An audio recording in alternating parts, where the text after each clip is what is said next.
Dear students, मेरा नाम है इंद्रजीत सिंह और हम मिल रहे हैं हमारे अपने चैनल साउथ सिटी पीसीएमबी पर।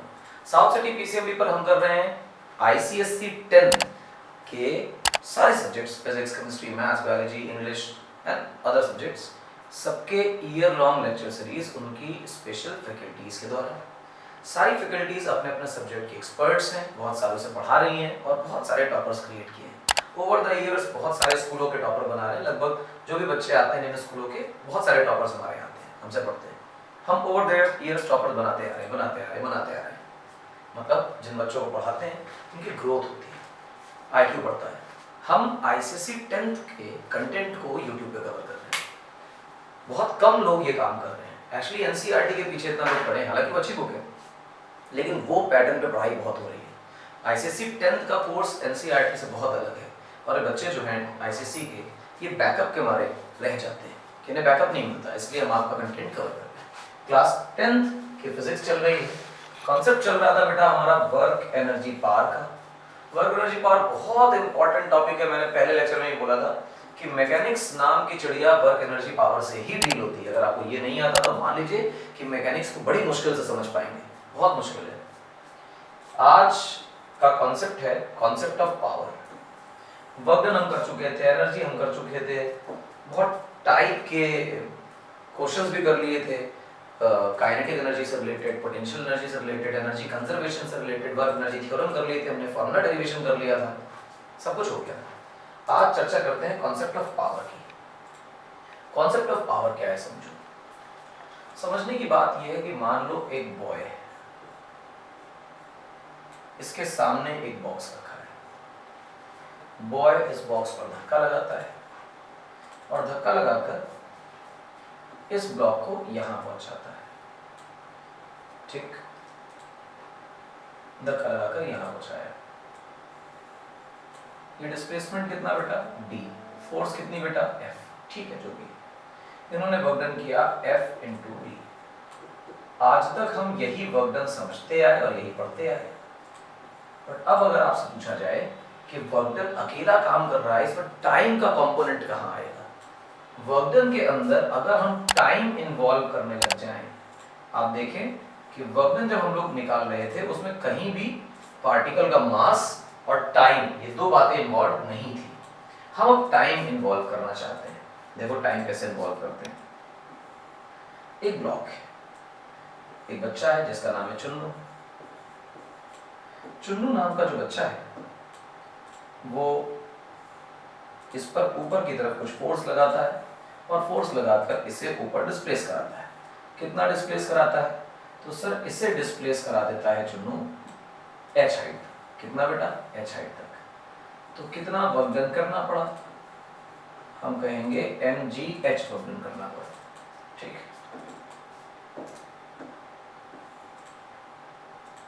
अब देखो इस पर एक फोर्स लगी, ये फिर से उतना ही ऊपर गया और ये डिस्प्लेसमेंट हुआ h। और ये चुन्नू का एक दोस्त है जिसका नाम है पिंकू। तो चुन्नू और पिंकू, ये दो लोगों ने h हाइट तक डिस्प्लेसमेंट किया। तो जो वर्क डन किया वो कितना किया बेटा, mgh। चुन्नू थोड़ा सा तेज है, इसने समय 10 सेकंड लिया और पिंकू थोड़ा स्लो है, इसने टाइम 200 सेकेंड्स लिया। मुझे बस ये बताओ किसने वर्क ज्यादा किया और किसने कम किया। अगर इन्हें ट्रॉफी देनी हो तो किसे ट्रॉफी मिलेगी। आपके मन में जरूर आएगा कि ट्रॉफी तो चुन्नू को मिलनी चाहिए, क्योंकि पिंकू साहब ने 200 सेकंड लिए हैं और चुन्नू ने 10 सेकंड लिए हैं, तो ये विनर हो गया। ठीक, लेकिन अब विनर के बाद अगर ये क्वेश्चन पूछा जाए कि हु डिड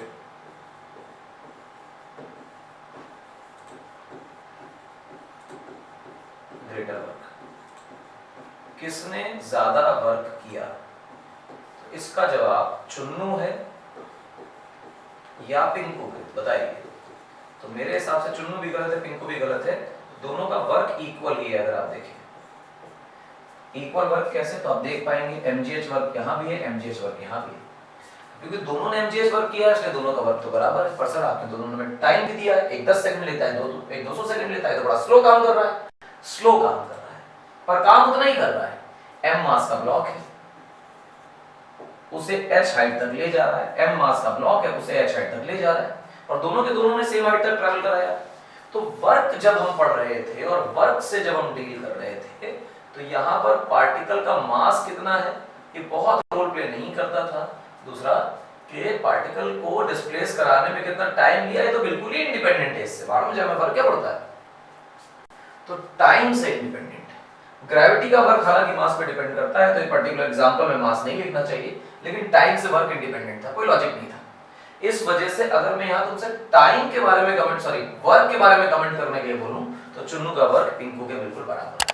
तो दोनों एग्जांपल्स में आप कहेंगे work done by Chunnu is same as work done by Pinku. ये है कांसेप्ट। अच्छा सा, वर्क डन चुन्नू और पिंकू का आपस में बराबर है? जी हां बराबर। पर सर वो तो 10 सेकंड में कर रहा है। हां, इससे वर्क का रेट बढ़ गया, वर्क की स्पीड बढ़ गई, वर्क का टाइम कम हो गया। हम कहेंगे रेट ऑफ वर्क बढ़ गया। रेट ऑफ वर्क बढ़ने का मतलब स्पीड ऑफ वर्क बढ़ गया, जल्दी काम होने लगा। ये जल्दी की जो बात है, जल्दी काम हो जाना और देर से काम होना, जो टाइम का फैक्टर है, ये वर्क में इन्वॉल्व नहीं है। लेकिन हमें पता है कि टाइम का फैक्टर बहुत इंपॉर्टेंट है, क्योंकि अगर हम टाइम का फैक्टर नहीं लेंगे और कहा जाएगा कि कुछ वर्क करना है तो चाहे उसे 2 सेकंड में कर दो और चाहे 2 साल में करो, वर्क तो उतना ही है। इसलिए टाइम को इन्वॉल्व करना जरूरी है। We must need a quantity that involves work as well as time, and hence we define a quantity called as power. तो फिर हम पावर डिफाइन करते हैं। क्या है पावर? कॉन्सेप्ट ऑफ पावर में देखिए सबसे पहली बात कि पावर कैसे डिफाइन की जाती है। The rate of work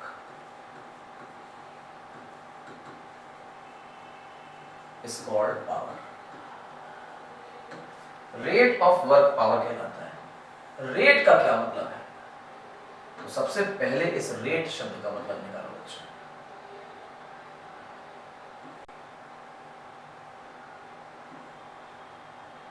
इस रेट शब्द का मतलब निकालो। देखना, रेट का मतलब निकालोगे तो इसका मतलब होगा पर यूनिट टाइम।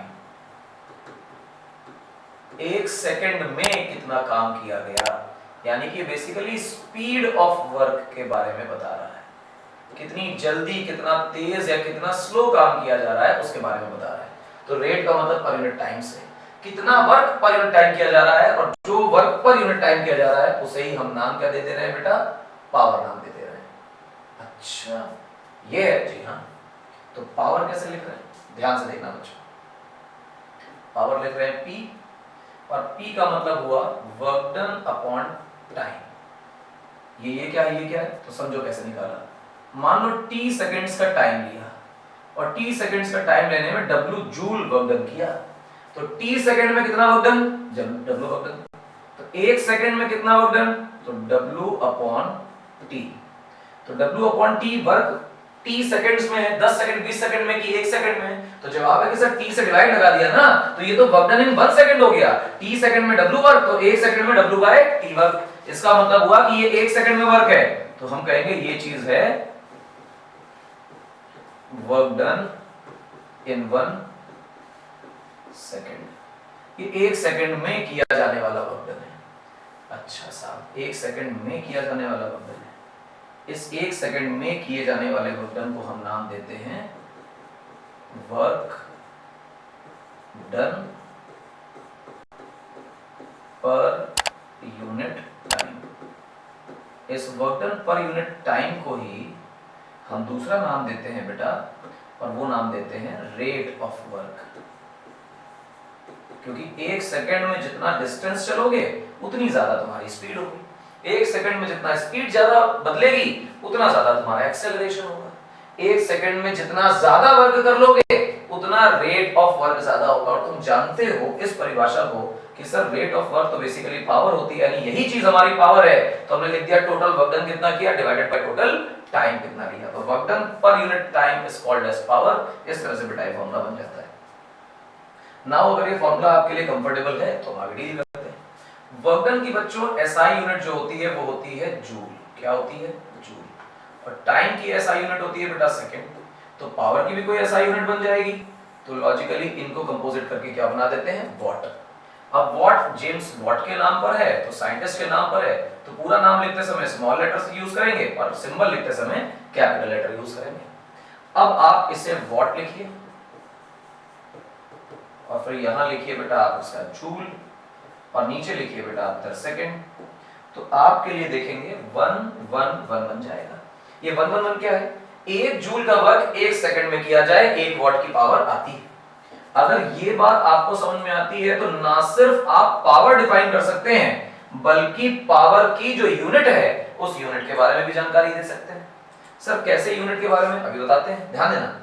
जब आप क्वांटिटी डिफाइन करते हैं तो आप क्वालिटेटिव एनालिसिस पे रहते हैं, यानी कि आप बता पा रहे हैं कि पर यूनिट टाइम जो वर्क डन होगा वो पावर होगा। बात करना अब ये पावर कितनी होगी ये नंबर में बताना यूनिट से निकलता है, इसको बोलते हैं quantitative approach.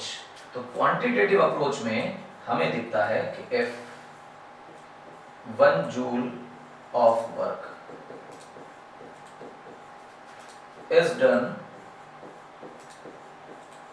in 1 second, then power developed।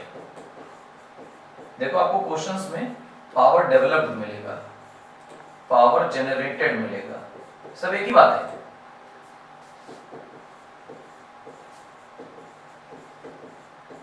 is said to be 1 watt। ध्यान से देखिए, एक जूल का वर्क एक सेकंड में किया जाए तो पावर जो बनेगी वो क्या कहलाएगी, 1 वॉट। यानी एक सेकंड में अगर 2 जूल का वर्क होगा तो पावर कितनी होगी, 2 वॉट। अगर एक सेकंड में 100 जूल कवर होता है तो क्या होगा, 100 वॉट। एक सेकंड में अगर 550 जूल कंज्यूम हो जाता है तो क्या होगा, 550 वॉट। अच्छा, एक छोटी सी और डिस्कशन, जरा वर्क पर आओ यार थोड़ा सा ना। Rate of work is called power ना, तो let me talk about some work. Work is basically energy transfer. जितना तुम वर्क करते हो अपनी एनर्जी से करते हो, अपनी एनर्जी से किए गए वर्क से तुम क्या करते हो, अपनी एनर्जी दूसरी बॉडी में ट्रांसफर करते हो। तो rate of doing work is called power. तो वर्क क्या था, वो एनर्जी जिससे तुमने वर्क किया और जितना तुमने वर्क किया उतनी एनर्जी अपने से दूसरे में ट्रांसफर कर दी। तो पावर को अगर तुम वर्क से ना समझाओ, ऐसे समझाओ कि एनर्जी ट्रांसफर्ड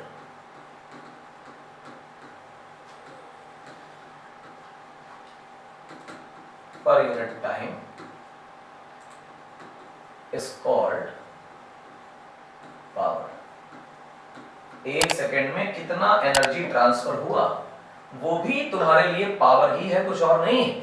और अगर तुम energy transfer per unit time की जगह सेम डेफिनेशन बनाना चाहो, the rate of energy transfer is called as power, तो भी वो करेक्ट है। यानी कि पावर के फॉर्मूले को अगर तुम बेटा लिख रहे हो और पावर के फॉर्मूले को लिखते हो वर्क डन अपॉन टाइम, तो इसी को तुम लिख सकते हो बेटा एनर्जी अपॉन टाइम। एनर्जी के लिए यू सिंबल यूज कर रहा हूं, ठीक है ना।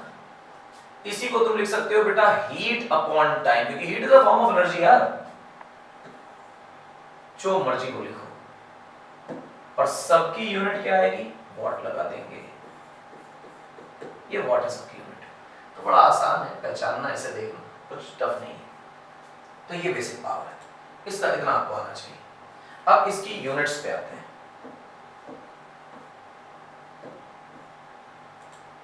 यूनिट्स क्या होगी, सबसे पहले एसआई यूनिट और उसके बाद एक होती है जिसको बोलते हैं कमर्शियल यूनिट। एसआई यूनिट वो जो स्टैंडर्ड है और कमर्शियल वो जो बड़ी वैल्यू है, जिससे लार्ज अमाउंट में अगर पावर कंज्यूम हो रही है तो उसे कैसे डिनोट करें, किससे रिप्रेजेंट करें। तो यूनिट हमारे पास यूनिट देखेंगे, एसआई में तो बेटा वॉट होती है और एसआई के रिस्पेक्ट में अगर कमर्शियल बताया जाए तो हॉर्स पावर होती है।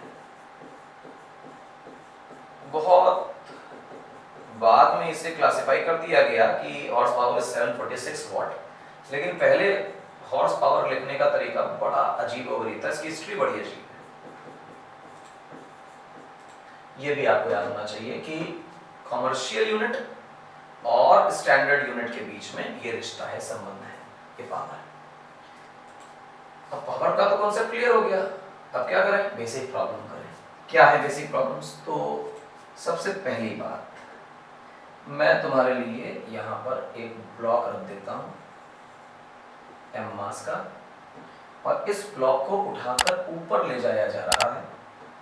कहा जा रहा है कि ये ब्लॉक यहाँ पहुँच गया और डिस्प्लेसमेंट कहाँ हो रहा है बेटा, ऊपर की तरफ। और कहा जा रहा है कि यहाँ पर कोई एक लड़का है टिंकू, क्या नाम है उसका, टिंकू। अब टिंकू ये सारा डिस्प्लेसमेंट करने में, h हाइट है बेटा, ये डिस्प्लेसमेंट करने में 40 सेकंड ले लेता है। फिर यहाँ पे उसका एक दोस्त है जिसका नाम है मिंकू। मिंकू भी यही काम करता है, मिंकू से ऊपर ले जाता है।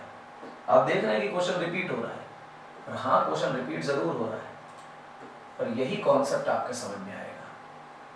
वैसे हम प्रॉब्लम की तरह डील कर रहे हैं, पेपर में लिखना भी तो है। और यहाँ टिंकू ये सारा काम करने में 50 सेकेंड्स ले लेता है। तो पूछा ये जा रहा है कि फाइंड रेशियो ऑफ, पहला वर्क डन, दूसरा पावर। दोनों लोगों ने जो वर्क डन किया उनका रेशियो निकालें और पावर निकालें, दोनों का रेशियो निकालना है, वैल्यूज एग्जैक्ट फाइंड नहीं करनी। तो आप सबसे पहले फर्स्ट पार्ट पे जाइए। अगर मैं टिंकू और मिंकू दोनों के वर्क डन को देखूं, तो मैं टिंकू का वर्क डन ऊपर लिख दूं और मिंकू का वर्क डन नीचे लिख दूं, रेशियो बन गया। टिंकू का जो वर्क डन है वो सिंपल होगा mgh, ग्रेविटी के अगेंस्ट जो वर्क किया 1gh, और मिंकू का जो वर्क डन है वो होगा mgh। मिंकू खुद कितना भारी है इससे फर्क नहीं पड़ता है, बस इतना है कि अगर ग्रेविटी के अगेंस्ट ऊपर ले गए तो ग्रेविटी के अगेंस्ट जो वर्क किया है वो तो mgh ही किया है। इस वजह से इनका रेशियो भी कितना आ रहा है बेटा, 1:1, यानी दोनों ने बराबर वर्क किया। अभी हम लोगों ने बात पढ़ी हुई थी। अब कह रहा है power of Tinku divided by power of Minku. Minku Tinku की पावर कंपेयर करनी। पावर का मतलब होता है वर्क डन अपॉन टाइम।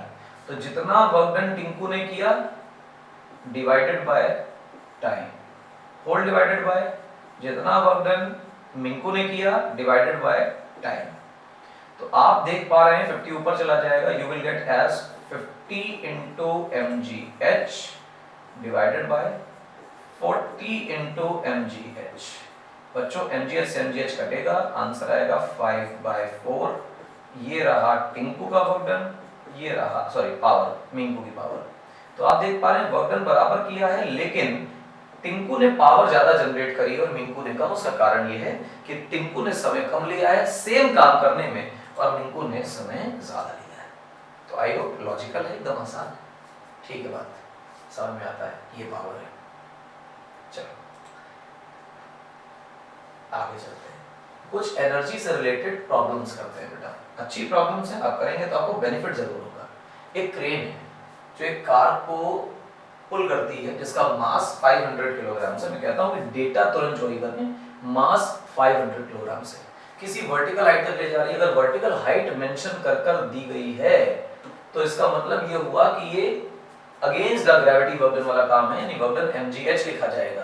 तो तुरंत ही आप इसको पिक करें, 4 मीटर की हाइट लेते हैं तो work done by the crane बताना है। आप जानते हैं कि अगर आप ग्रेविटी के अगेंस्ट वर्क कर रहे हैं तो लॉजिकली वर्क डन को mgh ही लिखेंगे। मास आपके लिए बेटा दिया गया है 500 किलोग्राम, ग्रेविटी को 10 ही ले लेते हैं फॉर कैलकुलेशन पर्पस। आप 9.8 लीजिएगा, या फिर अगर क्वेश्चन में 10 दिया है, गिवन है, तभी आप 10 लीजिएगा। ध्यान रखिएगा, अगर क्वेश्चन में 10 g की वैल्यू लेने के लिए कहा गया है तो 10 लीजिए, नहीं कहा गया तो 9.8 ही लीजिए। अच्छा, हाइट कितनी है बेटा, तो आई होप 4 है। हम 3 0 तो यहाँ सीधे सीधे ऐसे लगा लेते हैं, और 4 5 20। आंसर सब कुछ एसआई में चल रहा था, इस वजह से जूल में आ जाएगा, तो कोई दूसरी यूनिट की जरूरत नहीं पड़ेगी। अच्छा, सवाल हो गया? हाँ हो गया। इसको क्या बोलते हैं? इसको बोलते हैं लपूसी प्रॉब्लम। बिल्कुल सस्ती प्रॉब्लम है, इसमें कोई डिफिकल्टी नहीं। चलिए आगे देखें, अगला सवाल क्या कहता है। एक फोर्स है 10 न्यूटन की, तो तुरंत ही डेटा चोरी करें।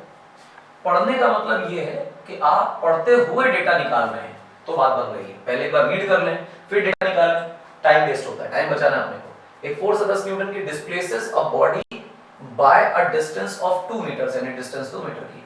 Eight an angle of 60 degrees, यानी कि दोनों के बीच में 60 डिग्री का एंगल थीटा भी दिया है, यानी एफ डी कॉस थीटा का सवाल है ये। Found the amount of work.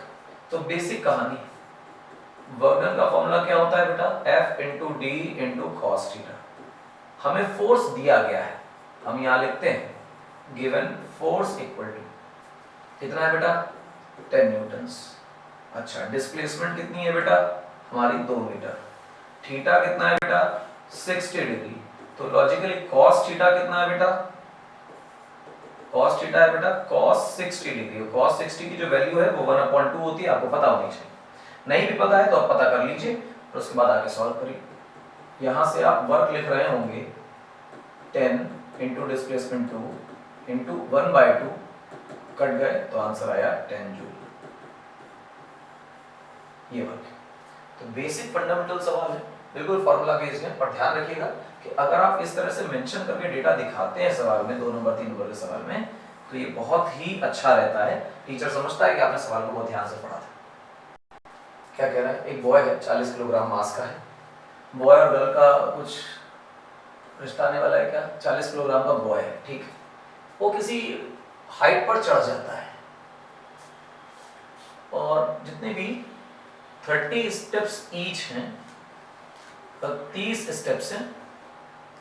समझ में आता है कि एक सीढ़ी पे चढ़ रहा है और हर एक स्टेप 20 सेंटीमीटर का है और ये सारा कांड करने में इनको 2 मिनट लगते हैं। तो डेटा चढ़ाइए, मास कितना है बॉय का 40 किलोग्राम्स। अच्छा टोटल नंबर ऑफ सीढ़ियां कितनी है, तो लिखेंगे टोटल स्टेप्स।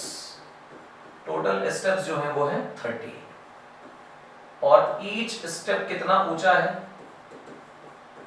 मतलब हाइट ऑफ ईच स्टेप कितना है, तो लिख रहे हैं 20 सेंटीमीटर। बस यही तुम्हारे दिमाग में बत्ती खड़कनी चाहिए कि गड़बड़ दिया है, पहले एसआई दिया, बाद में जीबी एसआई में लेना है, वक्तन भी जूल में निकालना है, एसआई में डिस्टेंस जो है वो दे रहे हैं सेंटीमीटर में, कन्वर्ट करो इससे। जो भी चीज तुम्हें अपने जैसी ना लगे उसे कन्वर्ट कर दो और कन्वर्ट करके अपने जैसा बना दो। 100 से डिवाइड करके सेंटीमीटर को मीटर में कन्वर्ट कर लिया जाएगा, इसलिए इस तरह से हम लोग एक ही हाइट लेते हैं। और ये सारा काम जो है ये कर रहा है 2 मिनट में। तुम्हें ये भी एसआई नजर नहीं आ रहा, तुरंत इसमें दिमाग चलना चाहिए, गड़बड़ है। तो इसका मतलब ये हो गया 2 × 60 बेसिकली 120 सेकंड्स। आप जानते हैं कि 60 से मल्टीप्लाई करके मिनट को सेकंड्स में कन्वर्ट किया जा सकता है, तो हम कर रहे हैं। सवाल क्या कह रहा है कि एक लड़की है जिसका मास 30 किलोग्राम है, 30 है, और सेम काम करती है, सेम वर्क, यानी कि सब कुछ सेम, बस एक चीज है कि जो समय है लड़की का वो 1.5 मिनट है। ध्यान देना, इन 1.5 मिनट्स ये डेटा है। 1.5 मिनट का मतलब 1 मिनट का मतलब 60 सेकंड्स और बाकी के आधे मिनट का मतलब 30 सेकंड्स। तो जब तुम 60 से मल्टीप्लाई करोगे it will come out to be 90 seconds. तो इस लड़की ने समय 90 सेकंड लिया, लड़के ने 120 सेकंड्स लिया। कह रहा है कि कंपेयर करो वर्क डन को और कंपेयर करो पावर को। तो दिमाग में बेटा इस बात को रखना कि जब भी वो कंपेयर करना शब्द इस्तेमाल करे तो आपके दिमाग में आना चाहिए कि वो रेशियो पूछ रहा है। अब क्योंकि उसने चीख कर तुमसे रेशियो पूछा है तो वर्क डन बाय बॉय निकाल लो और फिर वर्क डन बाय गर्ल निकाल लो। सब जानते हैं कि ये दोनों बच्चे ऊपर चढ़ रहे हैं, सीढ़ी से ऊपर चढ़ रहे हैं, मतलब ग्रेविटी के अगेंस्ट वर्क कर रहे हैं। तो चाहे कुछ भी कर रहे हो, ग्रेविटी के अगेंस्ट अगर वर्क हो रहा है तो वर्क का फॉर्मूला एक ही है और वो है mgh। तो आप लिखेंगे बेटा mgh और यहाँ भी फॉर्मूले में क्या लिखेंगे बेटा mgh। मैंने फॉर्मूला मेंशन किया है। अब mgh की वैल्यू डालते हैं, पहले बॉय के लिए बात करते हैं। 40, g की वैल्यू 10 और हाइट कितनी, तो मैं यहाँ जरा टोटल हाइट निकाल देता हूँ तुम्हारे लिए, ठीक है ना। टोटल हाइट अगर तुम देखोगे तो 20/100 मीटर एक सीढ़ी की हाइट थी और ऐसी टोटल 30 सीढ़ियां ये चढ़ गए हैं। तो मल्टीप्लाई कर लो, 0 से 0 कैंसिल होंगे और क्योंकि सब कुछ एसआई में बन चुका है तो 6 मीटर की टोटल हाइट आ रही है। तो आप यहाँ पर लिख लीजिए 6 मीटर, बन गया हमारा वर्क डन। अब देखिए लड़की का मास 30 है, g की वैल्यू 10 है और h की वैल्यू बेटा फिर से 6 है। अगर मैं बॉय और गर्ल के वर्क डन को कंपेयर कराना चाहूं तो मैं बॉय का वर्क ऊपर लिखूंगा 40 10 6 डिवाइडेड बाय 30 10 6, सब कट जाएगा और हमारे लिए जो आंसर आएगा वो 4/3 आएगा। और अगर ये 4/3 नहीं चमका तो कुछ नहीं चमका। आसान है यार, बहुत सस्ता है, ठीक है ना। देखते रहिए बेटा। अब चर्चा करते हैं बेटा पावर की।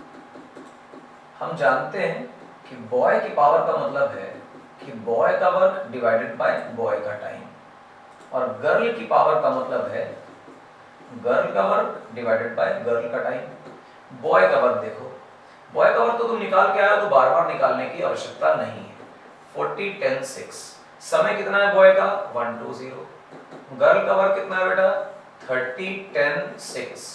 गर्ल का टाइम कितना है बेटा, उसने 1.5 मिनट बोला था, सेकंड में कन्वर्ट किया तो कितना हो गया बच्चा 90 हो गया। अब क्योंकि वो कह रहा है कि इन्हें कंपेयर करो, और कंपेयर करने का अर्थ होता है कि हम रेशियो निकालते हैं, ये बता दे कौन बड़ा कौन छोटा, कौन कितना बड़ा कौन कितना छोटा। मल्टीपल्स में बताना कहलाता है कि हम कंपेयर कर रहे हैं। तो कुछ नहीं, पावर जो है उन्हें लिख दो।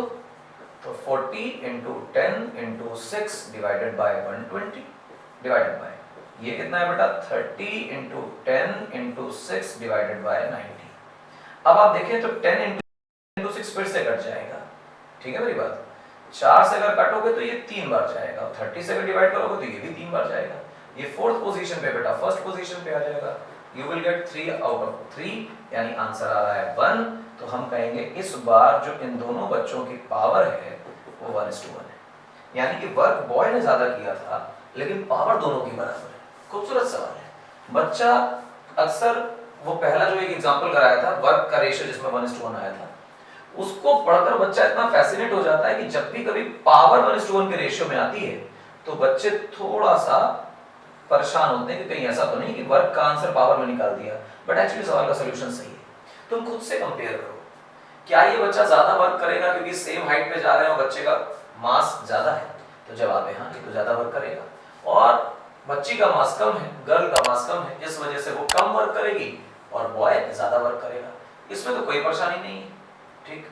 लेकिन आप देखें कि यहाँ पर लड़का ज्यादा काम कर रहा है पर टाइम भी ज्यादा ले रहा है, और लड़की कम काम कर रही है पर टाइम भी कम ले रही है। इस वजह से वर्कडन भले ही ज्यादा हो पर पावर कंपनसेट हो रही है, और इस तरह का सवाल बनाकर दिया गया कि आपकी पावर बराबर ही आ गई, ठीक है, अच्छी बात है। अगले सवाल की तरफ जाते हैं। देखिए बेटा, एक इलेक्ट्रिक मोटर है जिसकी पावर 100 वॉट की है, उसको यूज किया गया है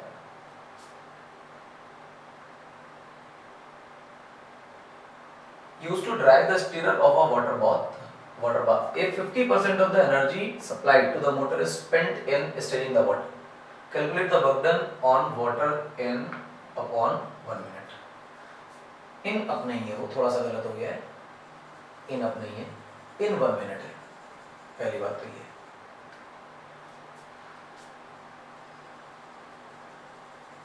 एक वाटर बाथ है, बाथ टब है, उसके स्टीरर को हिलाने के लिए इलेक्ट्रिक मोटर लगाई गई है। मोटर में जो पावर लिखी है वो 100 वॉट की है, ठीक, यानी कि ये पावर 100 वॉट कंज्यूम करता है, और कह रहा है कि इसकी एफिशिएंसी 50% है। कितनी है 50%। तो कह रहा है कि बताओ कि 1 मिनट के टाइम में, टाइम भी दे दिया, 1 मिनट के टाइम में कितना वर्क हमारी पावर स्टीरर को, ये मोटर स्टीरर को हिलाने में करेगी। तो सबसे पहले एक अनोखा टर्म आया है जो हमारे अभी तक पल्ले नहीं पड़ा था, और वो चीज है बेटा एफिशिएंसी। क्या है एफिशिएंसी। अब इस एफिशिएंसी को बहुत ध्यान से पढ़ोगे तो अच्छी तरह समझ में आएगा। एफिशिएंसी का मतलब है useful work divided by total work. इसी को बोलते हैं output work divided by input work.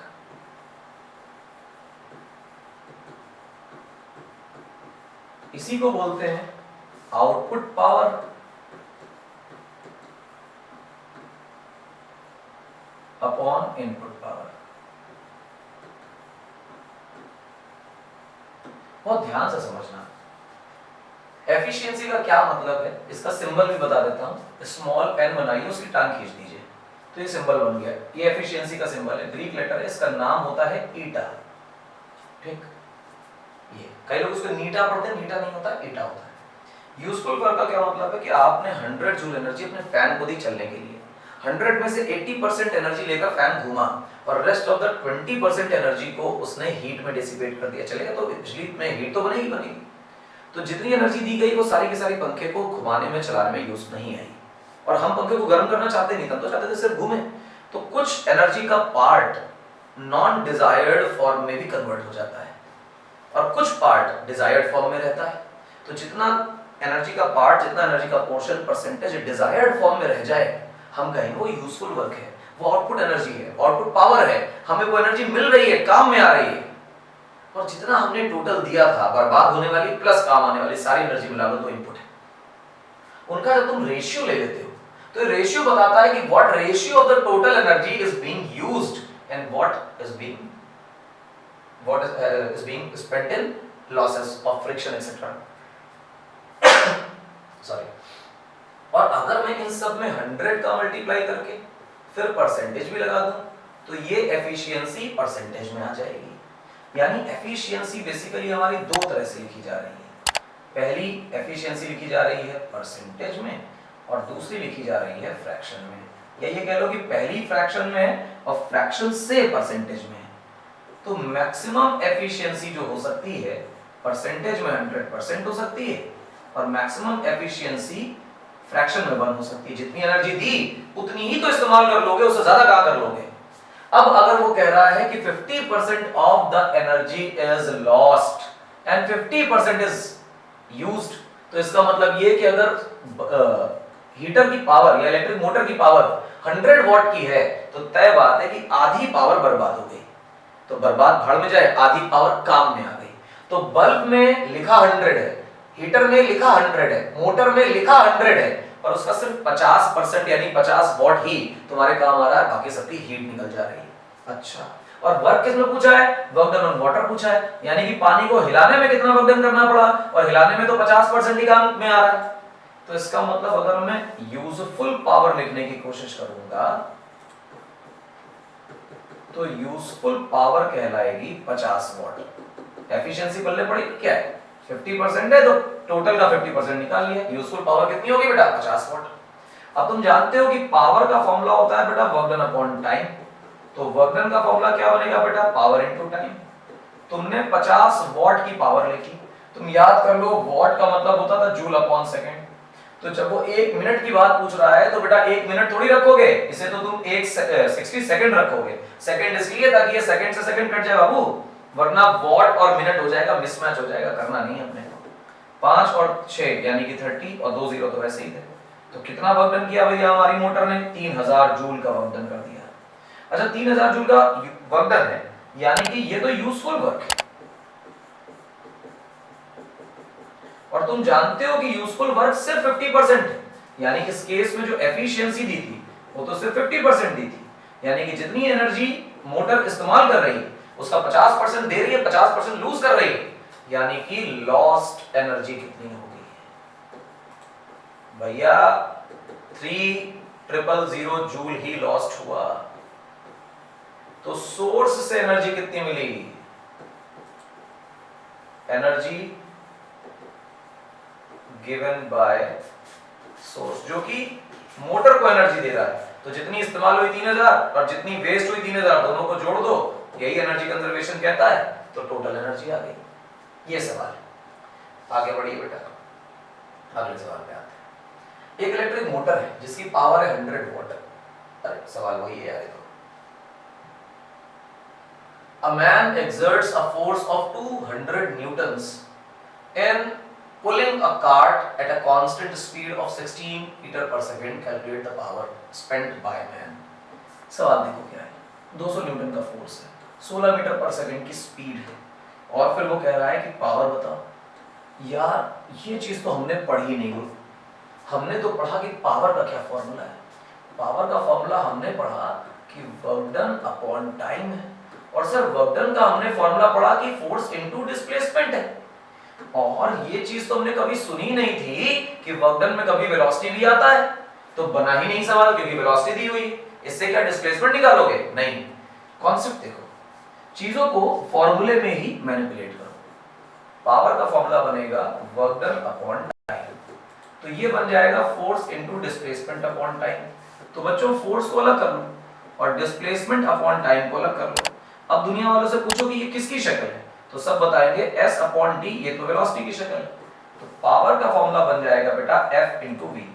इसको 11th क्लास में जाकर पढ़ोगे F डॉट v, जैसे वर्क डन पढ़ा था ना F dot v, F dot s पढ़ा था, क्योंकि स्केलर क्वांटिटी होती है, फोर्स भी वेक्टर है और डिस्प्लेसमेंट भी वेक्टर है, तो उनका स्केलर प्रोडक्ट डॉट प्रोडक्ट होता था वर्क डन। वैसे ही पावर भी हमारे लिए स्केलर क्वांटिटी होती है, वेक्टर नहीं। तो यानी इसमें कोई डायरेक्शन नहीं, फोर्स में डायरेक्शन है, वेलोसिटी में डायरेक्शन है, मल्टीप्लाई हो रहे हैं तो डॉट प्रोडक्ट की तरह मल्टीप्लाई होंगे। यानी कि P equal to F times V times cos theta लिखना चाहिए। ठीक वैसे ही जैसे वर्क डन का फॉर्मूला है वैसे ही पावर का फॉर्मूला है। अगर एंगल ना बताए तो मानकर चलिए कि कोई एंगल नहीं है, एंगल की वैल्यू 0 है और 0 से ही काम कर दीजिए। तो देखिए बेटा फोर्स का फॉर्मूला क्या, वैल्यू क्या लिखी हुई है 200 न्यूटन है, और वेलोसिटी कितनी दे दी है 16 मीटर पर सेकंड, और पूछ रहा है कि पावर कितनी कंज्यूम हो रही है साहब। तो पावर का जो फॉर्मूला है वो पावर का फॉर्मूला है F डॉट V। फोर्स है बेटा 200, वेलोसिटी है 16 टू द 32, 2 0 अपनी जगह रहे, और क्योंकि पावर निकाल रहे हो तो लॉजिकली जो आपका आंसर है वो वॉट में आ जाएगा।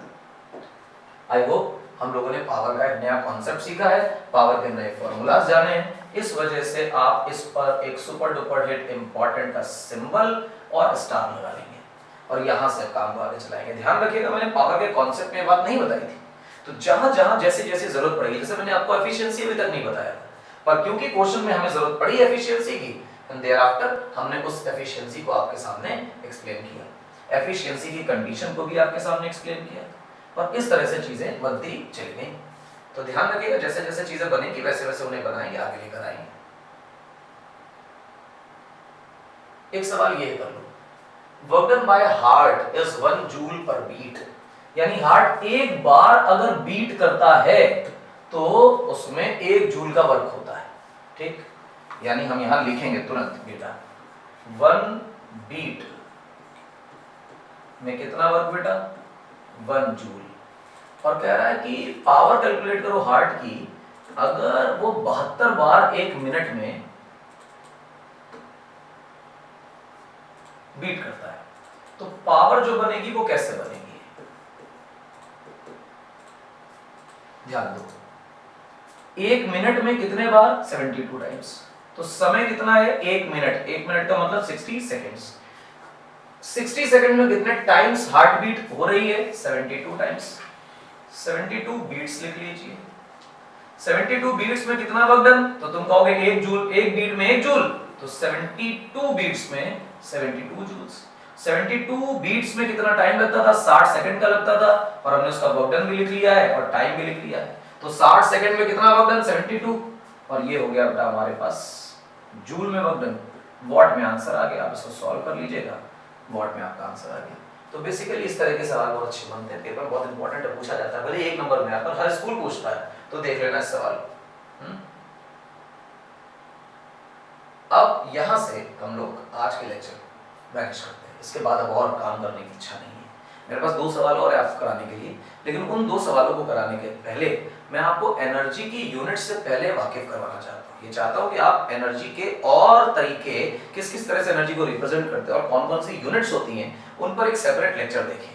हम लोग मिले एक दिन और जिसमें 30-40 मिनट हम लोग सिर्फ एनर्जी की यूनिट्स और डिफरेंट टॉपिक्स पे बातें करें।